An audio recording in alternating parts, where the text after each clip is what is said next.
Jadi kita kan terbiasa untuk berada di state survival kan. Kita dari kecil itu udah dididik untuk berkompetisi. Artinya selama 24 jam kita berada di mode survival. Dan di mode survival pertanda utamanya adalah mata kita. Mata kita konstan ada di nero atau di penglihatan yang sempit. Kayak kita nggak bisa melihat gini, tapi kita melihatnya ke satu objek. Artinya ketika kita melihat satu objek, kita akan berusaha menghilangkan objek-objek di sekitarnya yang lain yang seakan-akan mengganggu kita. Dan ketika kita fokus di satu objek secara terus-menerus di sepanjang hidup kita, akibatnya adalah attention deficit atau ADHD.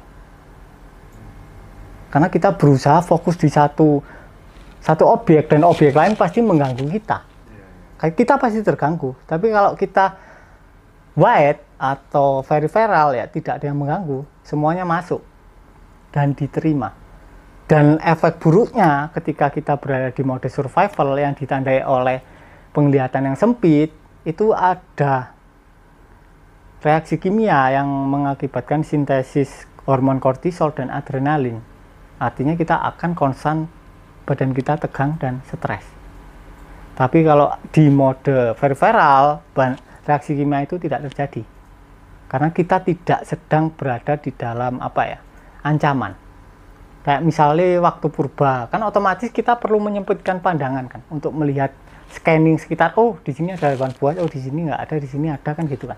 Tapi zaman sekarang kan udah sangat aman kan.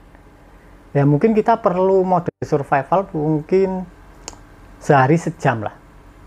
Tapi kita dibiasakan untuk 24 jam. Untuk terus berkompetisi, padahal musuhnya itu juga nggak ada hasilnya. Dan semua ini kan asalnya dari pendidikan kita. Dari SD kan kita jargonnya kan menghasilkan lulusan yang mampu berkompetisi dalam kancah nasional. Artinya kita dididik untuk berkompetisi antara satu sama lain.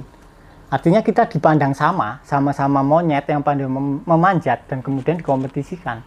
Akhirnya kita berada di mode survival yang konstan.